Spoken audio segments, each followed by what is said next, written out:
का सबसे बड़ा किला चित्तौड़गढ़ का किला, इससे बड़ा कोई एशिया महाद्वीप में किला नहीं है, क्योंकि 13 किलोमीटर के बाउंड्री में पूरा किला बना हुआ है और 700 एकड़ के अंदर फैला हुआ है। एशिया का सबसे कहते हैं कि गढ़ में गढ़ चित्तौड़गढ़, बाकी सब गढ़ैया, ताल में ताल भोपाल ताल, बाकी सब तलैया, रानी में रानी पद्मनी, बाकी सब रनैया। इसी मेवाड़ की कहावत है। जहाँ अपनी बस खड़ी ना, वहां से भी आप लोग ऑटो के अंदर जो बैठे हैं, तो ऑटो को इस किले के अंदर आने के लिए अपना 7 गेट क्रॉस किए।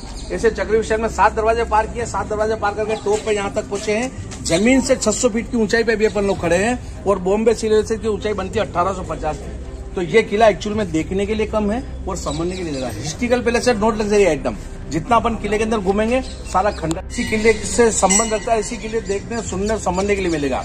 तो इस किले का निर्माण आज से 1500 साल पहले राजा थे, उनका नाम था चित्रांगन मौर्य।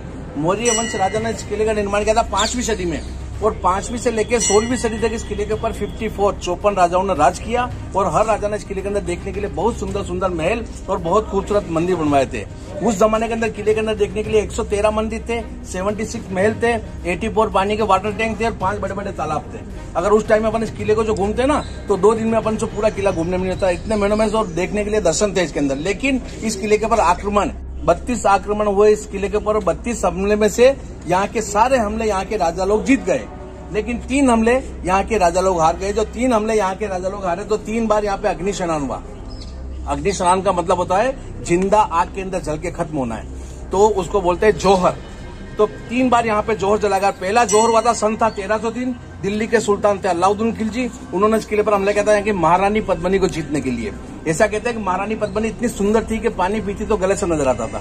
उसी महारानी को जीतने के लिए जब अलाउद्दीन खिलजी हमला करते हैं, तो हमले के अंदर जाके हजारों सैनिक लड़ाई में खत्म हो जाते हैं। और रानी पद्मनी अपनी आत्मरक्षा के लिए 16,000 रानी के साथ 40 फीट घेरा कुआं होता है, उस कुएं में चंदन की लकड़ी जला के अग्निकुंड बनाते हैं। उस अग्निकुंड के अंदर सबसे पहले रानी पद्मनी जम करती है, उसके बाद 1 बाय 1 करके 16,000 रानियां उनके साथ जल के खत्म होती है। वही जोहर के नाम से जाना गया था। पहला जोहर पद्मनी ने किया। सेकंड हमला गुजरात के बहादुर शाह जफर 1534 में फिर आक्रमण करते हैं। उस टाइम पे रानी होती कर्णावती। कर्णावती कौन थी? महाराणा प्रताप की ग्रैंड मदर, दादी माँ, और राणा संग्राम सिंह की पत्नी। उसी आग के कुएं में 13,000 रानी के साथ जल के खत्म होती है। और लास्ट हमला होता है 1568 के अंदर में अकबर का। उस टाइम यहाँ की 7,000 लेडीज फिर आग के अंदर जल के खत्म होती है। तो किले के अंदर जो 3 हमले हुए, 3 हमले के अंदर पूरे किले को तोड़ दिया गया। रिकंस्ट्रक्शन इसका आज दिन तक नहीं हुआ। इसीलिए मैंने आपको बोला है किला देखने के लिए कम और समझने के लिए ज्यादा।